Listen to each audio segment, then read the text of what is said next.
เจริญพรท่านสาธุชนทั้งหลายรายการธรรมทานจากวัดพุทธปัญญาเมืองโพโมนารัฐแคลิฟอร์เนียประเทศสหรัฐอเมริกามาพบกับท่านผู้ฟังท่านผู้ชมอีกวาระหนึ่งวันนี้วันที่18กันยายนพุทธศักราช2568รายการธรรมทานจากวัดพุทธปัญญามีความตั้งใจที่จะนำเอาเรื่องหลักธรรมทั้งที่เป็นพื้นฐานและเรื่องหลักธรรมในทางปฏิบัติมาสู่ท่านสาธุชนทั้งหลาย Good morning Dave ดัมมะทานะโปรแกรม brings the useful Dhamma for life, for practice, for the benefit and happiness of daily life. As the Buddha said that, O monk, please go and proclaim the Dhamma for benefit and for happiness for the many without limitation. Welcome, Dave, to Thammadana program. รายการธรรมะเราก็จะวางรากฐานวันนี้ก็จะคงคุยว่าธรรมะสำหรับทุกคนธรรมะขององค์สมเด็จพระสัมมาสัมพุทธเจ้านั้นเป็นเรื่องที่ทุกคนปฏิบัติได้ทั้งนี้ก็เนื่องมาจากพระองค์ได้ทรงหลีกเลี่ยงเรื่องยากเวลาที่พระองค์ทรงสั่งสอนนั้นพระองค์ทรงหลีกเลี่ยงเรื่องยากด้านภาษาสมัยพุทธกาลก็มีอยู่สองภาษาคือภาษาสันสกฤตและภาษาบาลีพระพุทธเจ้าเลือกภาษาบาลีเพราะว่าจะไม่มีความขัดแย้งหรือไม่มีผลกระทบต่อวรรณะพราหมณ์ในยุคพุทธกาลนั้นสังคมถูกครอบงำด้วยอิทธิพลของศาสนาพราหมณ์หรือคัมภีร์พระเวท โดยพระฤกขเวทที่ได้กำหนดและครอบความคิดของคนเอาไว้ว่าพราหมณ์เกิดจากปากพระพรหม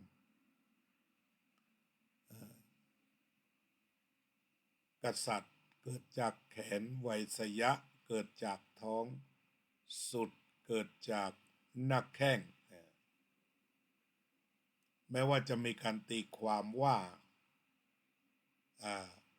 วรรณพราหมณ์เกิดจากปากพระพรหมเพราะว่าเป็นผู้สอนมนต์วรรณกษัตริย์เกิดจากแขนเพราะเป็นนักรบแล้วก็วรรณไวยสยะเกิดที่หน้าท้องเพราะเป็นผู้ดูแลด้านเศรษฐกิจ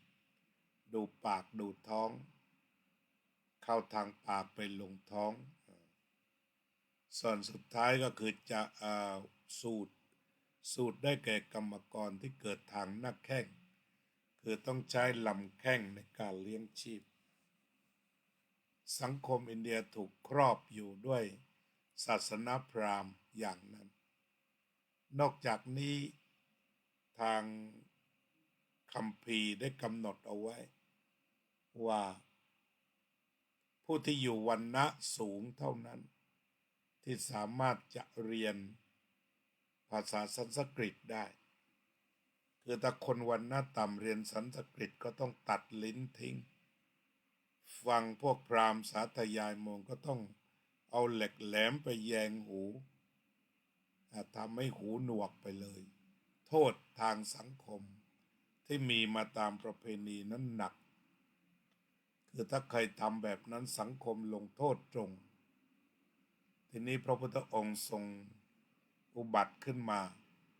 ก็อาจจะพูดว่าสิทธิมนุษยชนก็ได้คือมองดูทุกคนเท่าเทียมกันในการเรียนรู้จึงหลีกเลี่ยงที่จะใช้สันสกฤตเป็นภาษาสอนทรงใช้ภาษาบาลีเป็นภาษาที่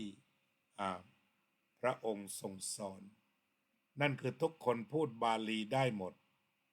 พวกพราหมณ์ก็พูดได้ฉะนั้นทรงเลือกภาษาสามัญชนออกไปพูดในที่ต่างๆเรียกว่าคนทั่วไปเข้าใจภาษาที่พระพุทธเจ้าพูดเลยก็เลยทุกคนสามารถเข้าถึงธรรมได้รู้ธรรมหรือบรรลุธรรมได้คนขอทานก็บรรลุธรรมได้คนขี้เรื้อนบรรลุธรรมได้ผู้ป่วยเข้าถึงธรรมได้เพราะพระองค์ทรงตรัสเกี่ยวกับเรื่องความจริงที่มีอยู่ตามธรรมชาติทีนี้เพื่อที่จะมีฐานอันดีธรรมะคืออะไรก็คือความจริงคือความจริงที่มีอยู่จริงจะต้องเดินเข้าไปสู่ความจริงที่มันเป็นจริงที่มีอยู่จริงความจริงนั้นคืออะไรเห็นมีอยู่จริงได้ยินมีอยู่จริงได้กลิ่นมีอยู่จริงการลิ้มรสมีอยู่จริงผิวหนังที่ไปสัมผัสหนาวร้อนอ่อนแข็งมีอยู่จริงแล้วก็จิตใจที่นึกถึงเรื่องราวต่างๆก็เป็นสิ่งที่มีอยู่จริงทุกอย่างมีอยู่จริงทั้งหมดตรงนี้เรียกว่าธรรมะเลยทีเดียว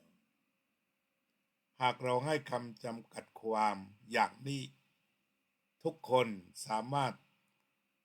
เข้าถึงธรรมได้หมดทุกคนมีธรรมะได้หมดเลยเพราะว่าทุกคนก็เห็นการเห็นมีอยู่กับทุกคนการได้ยินมีอยู่กับทุกคนการได้กลิ่นก็มีทุกคนการลิ้มรส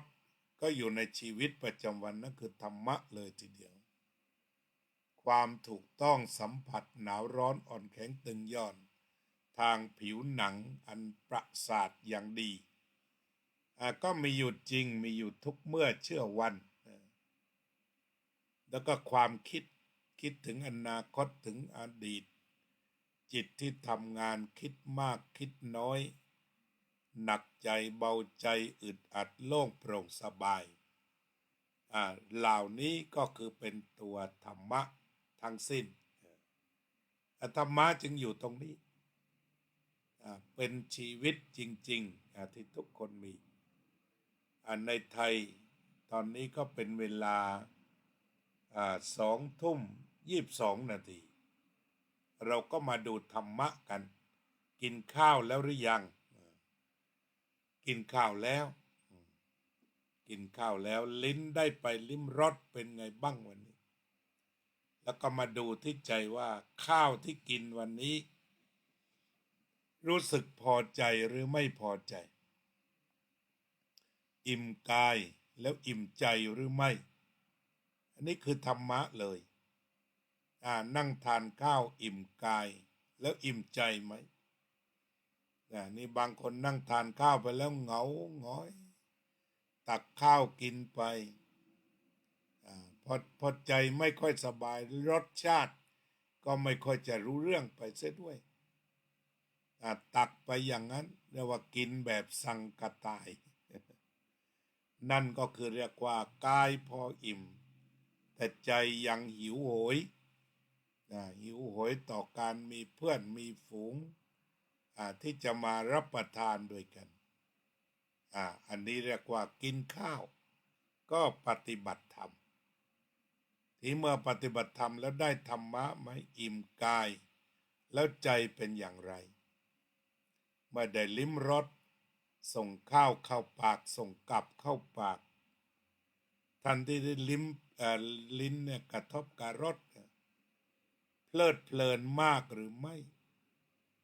เพลินใจมากไปหรือไม่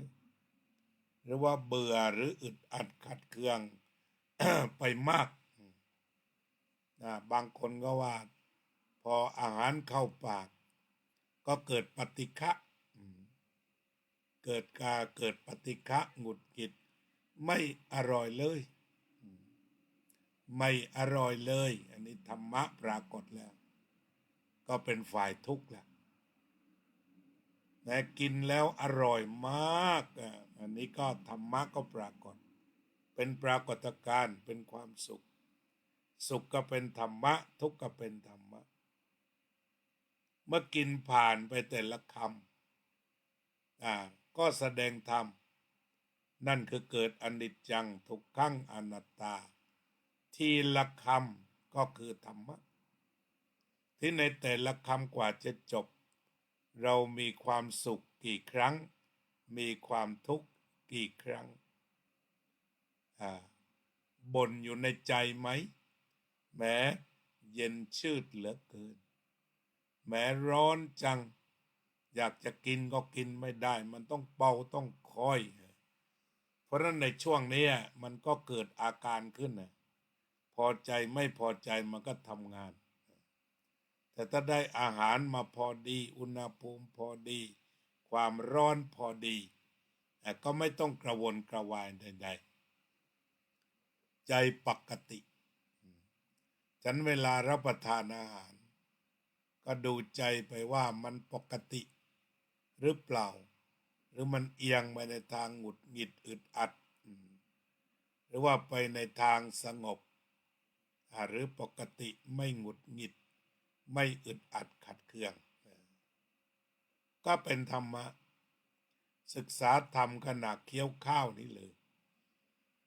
เพราะมันมีพอใจไม่พอใจพระพุทธเจ้าให้เจริญสติเพื่อถอนความพอใจไม่พอใจออกเสียได้งั้นเวลาทานก็จะต้องรักษาความปกติของจิตเอาไว้คือถอนความพอใจถอนความไม่พอใจให้ลิ้นทำหน้าที่ส่งอาหารเข้าไปสู่ร่างกายไปสู่คุณค่าแท้อย่างที่พระพิจารณานะปฏิสังขายโยนิโสปินทปาตังปฏิเสวามิเราย่อมพิจารณาโดยแยบคายแล้วฉันบิณฑบาตเนวะทวายะไม่ให้เป็นไปเพื่อความเพลิดเพลินสนุกสนานนามะทายะไม่ให้เป็นไปเพื่อความเมามันเกิดกำลังพลังทางกายนะมันดานายะไม่ให้เป็นไปเพื่อประดับอันแรกก็คือว่านามทายะไม่ให้เป็นไปเพื่อความเมามันก็คือหมายความว่าในการกินไม่ได้ตั้งจิตเอาไว้ว่าจะต้องทรงพลังเหลือเกิน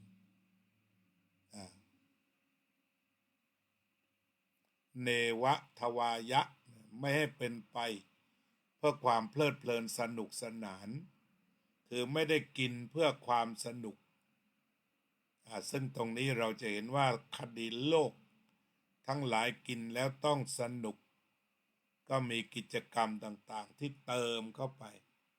ตามร้านอาหารเป็นเสียงเพลงบ้างหรือกิจกรรมอื่นๆที่จะต้องเติมใส่เข้าไปนั่นก็เป็นไปเพื่อความเพลิดเพลินสนุกสนานแล้วก็พยายามสรรหาของมากินเพื่อที่จะให้เกิดพลังเช่นกินอุ้งตีนหมีเพื่อให้มีพลังเป็นพิเศษหรือกินตุ๊กแกก็มี เขาบอกว่าบรรดาอาหารทรงพลังทั้งหลายแต่ว่าพระพุทธเจ้าตรัสว่าไม่ได้กินเพื่อให้มันทรงพลังมากกว่าเดิมไม่ได้กินเพื่อที่จะให้ตกแต่งน้ามันดานายะ เช่นขณะกินไปคิดว่ากินอาหารแบบนี้กินสิ่งนี้ แล้วผิวพรรณจะเปล่งปลั่งนี่เรียกว่าน้ำมันตนายะนาวิภูสนายะไม่ได้ตกแต่งอะไรยาวะเทวะอิมัสสกายสัตติติยาเพื่อความตั้งอยู่ได้แห่งกายนี้ยาปนายะเพื่อความเป็นไปได้ของอัตภาพวิหิงสุปรัตติยาเพื่อบรรเทาความหิวพรหมจริยานุคางายะเพื่อที่จะได้อนุเคราะห์แก่การประพฤติพรหมจรรย์อันนี้เรียกว่าเพื่อบรรเทาความหิวที่เกิดแต่ว่ากินเพื่อบรรเทาความหิวกินให้หายหิวพอหายหิวแล้วต้องเลิกทันทีอันนี้ก็คือการที่ปฏิบัติธรรมลงไปที่ลิ้นก็มีจุดปฏิบัติเยอะเรียกว่าตั้งจิตให้ถูกกินเพื่อกินเคยอ่านหนังสืออาจารย์ติษณัฐหันก็สนทนากันในวังพระสงฆ์สามเณรกินไปเพื่ออะไรหลายคนก็กินเพื่อให้มันเกิดพลังกินเพื่อที่จะให้แข็งแรงกินเพื่อให้ต้านโรคแต่ว่าท่านก็เฉลยว่ากินเพื่อกิน ให้จบกินเพื่อกินอย่างที่หลวงพ่อพุทธทาสได้กล่าวเอาไว้จงทำงานทุกชนิดด้วยจิตว่างยกผลงานให้ความว่างทุกอย่างสิ้นกินอาหารด้วยความว่างอย่างพระกินตายเสร็จสิ้นแล้วในตัวแต่หัวทีพระกินก็กินอย่างนั้นแม่เป็นไปเพื่อความทรงพลังแม่เป็นไปเพื่อประดับแม่เป็นไปเพื่อตกแต่งแต่ว่ากินเพื่อไม่ให้ตายกินเพื่อไม่ให้ตายกินเพื่อให้ร่างกายไปต่อถ้าไม่ได้อาหารไม่ได้น้ำมันไม่ได้ไปต่องั้นประสงค์การกินก็คือเพื่อกินเพื่อไปต่อไปต่อให้ร่างกายอยู่ได้ไม่ทรุดโทรมไปก่อนเวลาอันสมควรนี่ก็คือมันมีการปฏิบัติธรรมอยู่ในปากเลยอันนี้คือธรรมะของพระพุทธเจ้าที่ว่าธรรมะ for all ธรรมะสำหรับทุกคนไม่กำหนดชนชั้นไม่ได้กำหนดว่าจะเรียนสูงเรียนต่ำแล้วก็ถ้าได้พิจารณาแบบนี้ก็ใส่สติลงไปในการกินแล้วก็พิจารณาจนเห็นว่ามันจะได้ทั้งอิ่มกายคือพอมีอาหารพอที่จะหล่อเลี้ยงร่างกายนี้และมันก็จะได้ใจคือใจก็พอใจคือพอเพียงในส่วนของร่างกายในส่วนของกระเพาะพอแล้วแล้วก็พอใจก็คือไม่หงุดหงิดไม่อึดอัดไม่ขัดเคืองแต่ประการใดแต่ว่าพอใจในทุกช้อนในทุกขั้นตอนไม่มีความทุกข์เข้ามาเบียดเบียนเลยนั่นคือเรียกว่าด้วยความพึงใจด้วยความพอใจในทุกๆคำข้าวอันนี้เรียกว่าธรรมะที่มีอยู่จริงมีกินจริง ขณะเดียวกันขณะที่กินจริงลิ้มรสจริงรู้รสจริงแล้วรสนั้นก็เป็นอนิจจังทุกขังอนัตตามันมีสังขารอยู่จริงทุกอย่างเป็นสังขารหมดเลยแกงแต่ละช้อนที่ตักเข้าปากก็เป็นตัวสังขารสังขารเสร็จเคี้ยวย่อยในต้นทางก่อนมันก็เป็นตัวสังขารแล้วก็สุดท้ายมันก็แหลกลานเป็นสารอาหารส่งเข้าไปสู่ร่างกายอย่างเหมาะสมอย่างมีความเหมาะสมอันนี้ก็คือเรื่องของปฏิบัติธรรม เวลากินข้าวเวลารับประทานอาหารส่วนใหญ่เราก็มักจะชวนกันปฏิบัติอย่างนี้ในโอกาสที่เราเก็บตัวเช่นไปปฏิบัติธรรม10 วันเนี่ยอาตมาเคยไปเก็บตัวที่สวนโมกดอนเขี้ยมสวนโมกนานาชาติเมื่อก่อนเวลาฉันก็ต้องนั่งนับคำข้าวนับการเคี้ยวพิจารณาลิ้นที่ไปสัมผัสรสเรียกว่านั่งคนเดียวคืออยู่ในป่านั่งฉันคนเดียวไม่เกี่ยวกับสังคมใดๆเอาข้าวใส่บาตรแล้วก็นั่งพิจารณาก็เป็นการปฏิบัติธรรมทีนี้เราก็สามารถที่จะเอาเรื่องปฏิบัติธรรมแบบนี้สำหรับทุกคนแล้วก็ทุกเวลาก็เป็นไปได้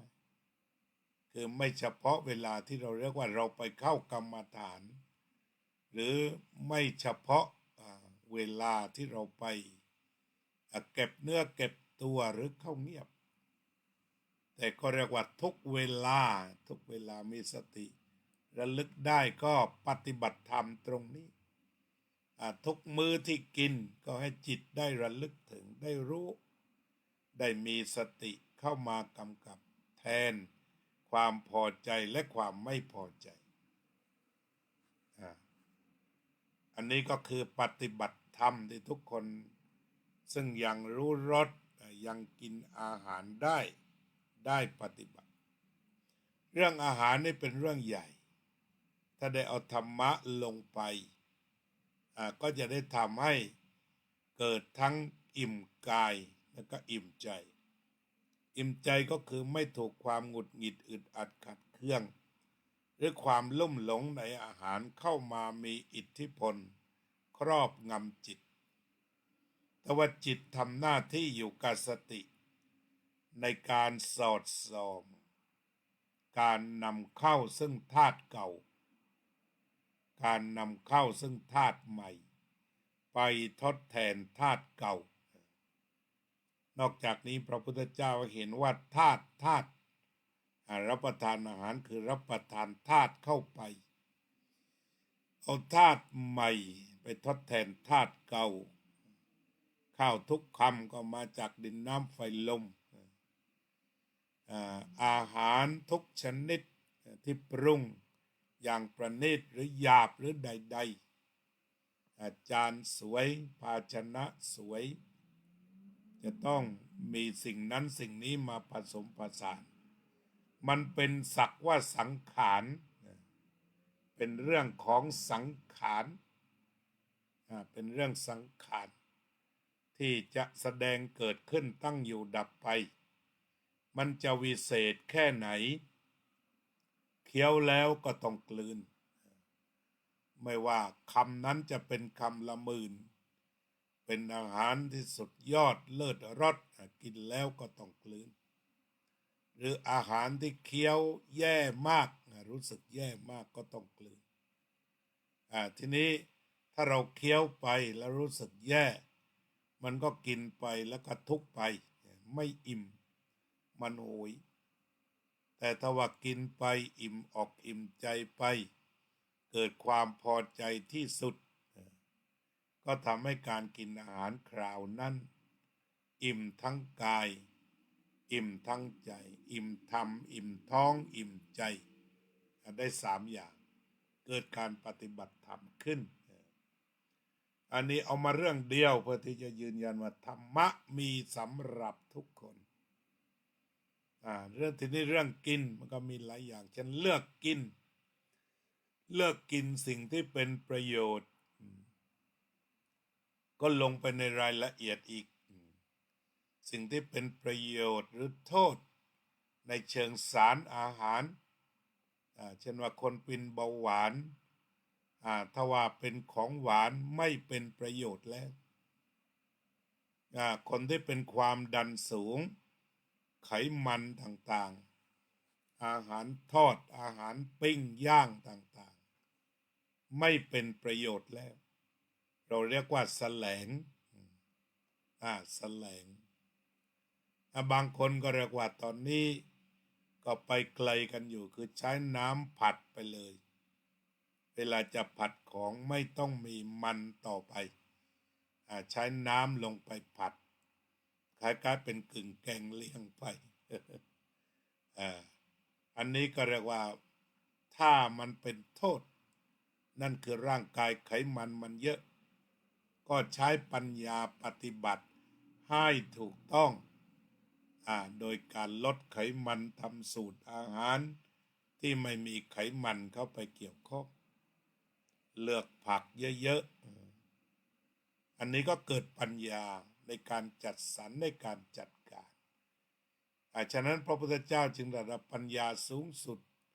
แต่จากการปฏิบัติการตรงนี้ก็ก่อให้เกิดปัญญา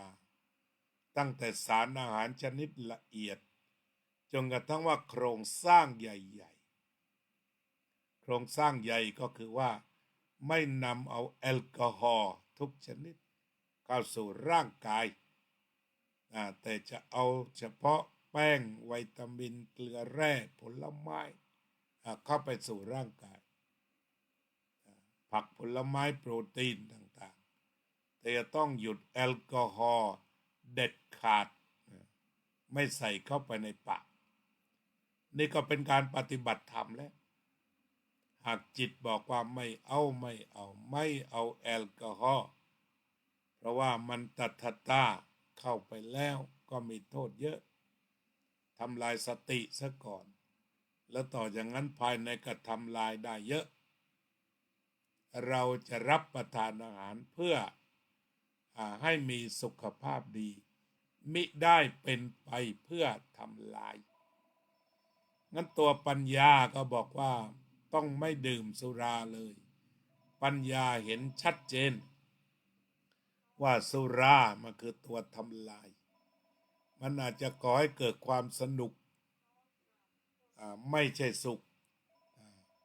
ดื่มเข้าไปมากก็มีแต่ความทุกข์ทีนี้เมื่อสัมมาทิฏฐิมันเกิดก็เรียกว่ามันเป็นแสงสว่างมาเลยถ้าสัมมาทิฏฐิเห็นโครงสร้างว่าไม่นำแอลกอฮอล์เข้าไปเด็ดขาดเพราะมันมีผลกระทบตั้งแต่เศรษฐกิจราคามันแพงมันทำลายสติแล้วมันทำลายกายภาพทำลายความคิดทั้งปวงเราจะไม่ส่งระเบิดเข้าไปสู้ภายในจะต้องเป็นไปเพื่อการดำรงอยู่ได้แห่งกายนี้ยาปนายะวิหิงสุปรัตติยาวิหิงสุปรัตติยาก็เพื่อบรรเทาความหิว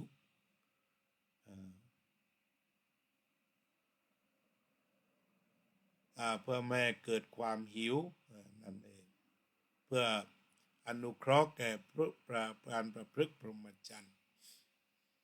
เพราะฉะนั้นก็สุดท้ายบทสรุปที่พระพุทธเจ้ามีก็สรุปว่ายาตราจะเมภวิสติอนวัชตาจะพาสวิหารโรจาติอันหนึ่งความเป็นไปได้โดยอัตภาพด้วยความเป็นอยู่โดยผาสุกด้วยจักมีแก่เราดังนี้ยาตราจะเมภวิสติอนวัชตา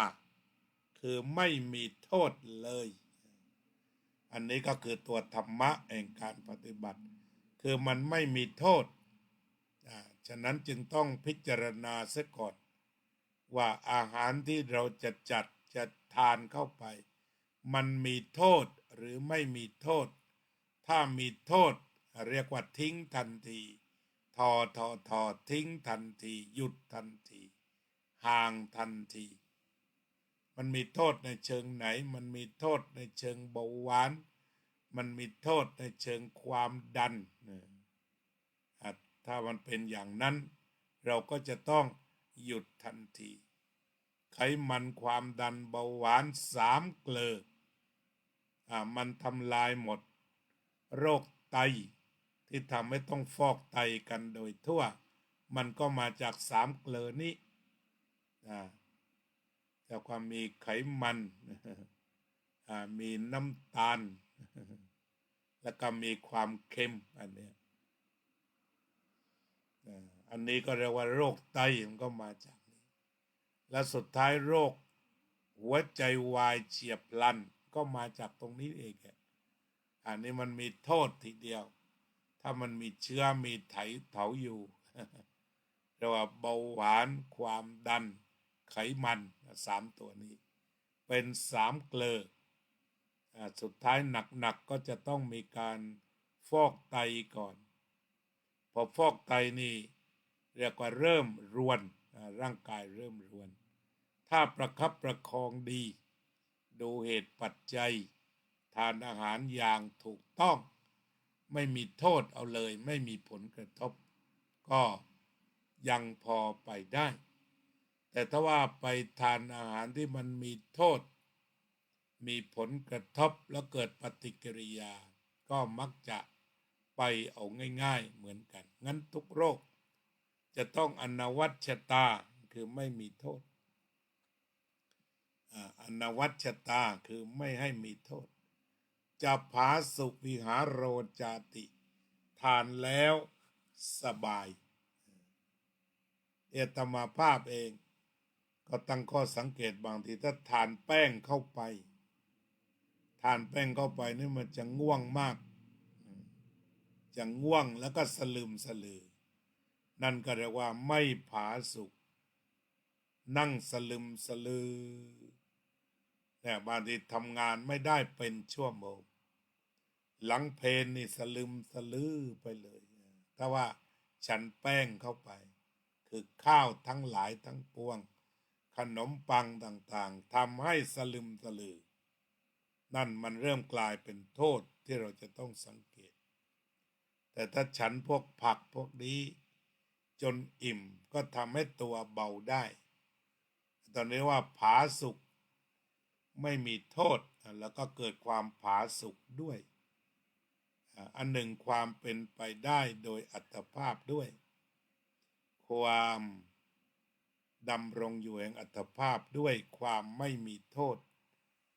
และความผาสุกจักมีแก่เราดังนี้อันนี้ก็คือปฏิบัติธรรม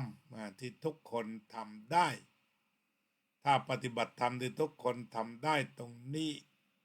ก็จะทำให้สุขภาพของครอบครัวดีสุขภาพเศรษฐกิจดีก็คือเศรษฐกิจดีก็คือมันจะประหยัดในการไปซื้อของมีโทษเข้าสู่ร่างกายเช่นหยุดบุหรี่ขาดก็เหลือเงินเยอะเลยหยุดสุราด้วยจะเหลือเงินมากแล้วก็ถ้าขยันจริงก็ปลูกผักข้างบ้านเอาไว้ให้พอริมรั้วนี่ก็จะช่วยลดทอนรายจ่ายซึ่งจะเป็นเงินสดอันจะต้องนำออกไปใช้จ่ายเพื่อการดำรงชีวิตเรียกว่าอยู่โดยธรรมผู้ประพฤติธรรมย่อมอยู่เป็นสุขที่กล่าวมานี้ก็คือธรรมะที่ทุกคนปฏิบัติได้แล้วก็มีอยู่จริงทำจริงได้มีความสุขจริงวันนี้ก็พอสมควรแก่เวลาเราก็จะมาดูอีกส่วนหนึ่งคือลมหายใจลมหายใจก็เป็นธรรมะชนิดหนึ่งฉะนั้นต่อไปเราก็จะเข้าสู่โหมดผู้ใดเห็นธรรมผู้นั้นเห็นเราลมหายใจมีอยู่จริงความรู้สึกต่อลมหายใจมีอยู่จริงความพยายามในการหายใจมีอยู่จริงทุกสิ่งเป็นธรรมะมาปฏิบัติธรรมกันที่ปลายจมูกนี้เชิญ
สัพเพสัตตาสัตว์ทั้งหลายที่เป็นเพื่อนทุกข์เกิดแก่เจ็บตายด้วยกันทั้งหมดทั้งสิ้นอเวราโหนตุจงเป็นสุขเถิดอย่าได้มีเวรแก่กันและกันเลยอัพพยาปัจจาโหนตุจงเป็นสุขเถิดอย่าได้พยาบาทเบียดเบียน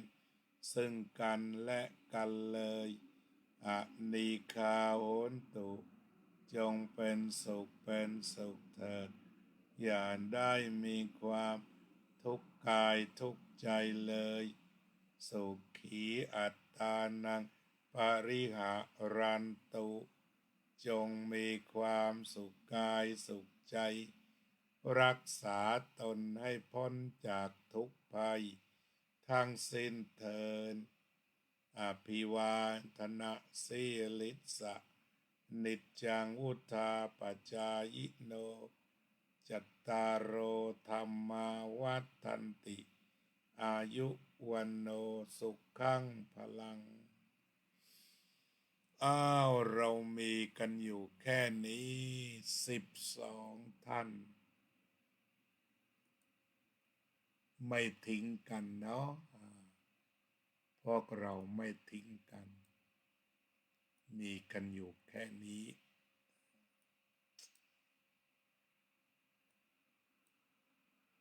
โยมพยาวเจนพนัทโยมทัพพิชาแสงสวัสดิ์ Good morning Dave thank you very much for coming and participating our program of ธรรมทานโยมกัลยาว่องทิพย์คงคาโยมติ๋ว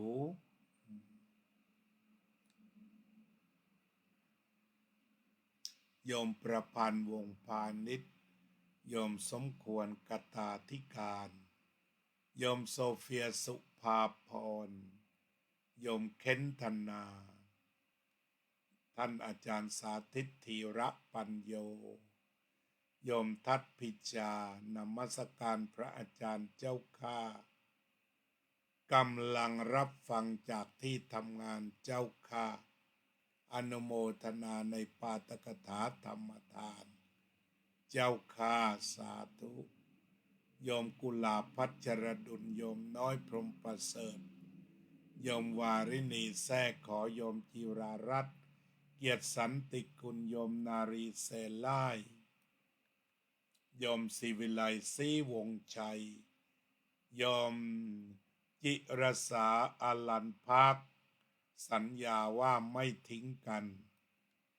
จะชมรายการทุกวันได้ปฏิบัติตามสัญญาอนุโมทนาเป็นประธานคณะทำงาน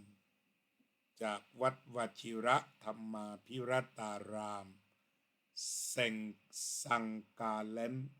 สวิตเซอร์แลนด์โยมไพจิตจากหลังสวนกินเพื่ออยู่ไม่ใช่อยู่เพื่อกินนั่นยอดธรรมะเลยโยมฉัตรพัฒน์รุ่งโรจนธรรมสาธุโยมรัตตินันท์ชวรโรจน์โยมกัลยานำภาวนาโยมอุบลก็ร่วมภาวนาด้วยสาธุเราเริ่มเพิ่มคนภาวนาขึ้นในโลกจิตจะได้สะอาดสว่างสงบโยมน้อยพรหมประเสริฐก็มีกันอยู่แค่นี้สุดท้ายก็เหลือ9 คนอนิจจังทุกขังอนัตตา อนิจจังทุกขังอนัตตาขออวยพรให้พี่น้องทุกคนศึกษาธรรมเข้าถึงธรรมมีธรรมนำสุขทุกวันทุกคืนเทิน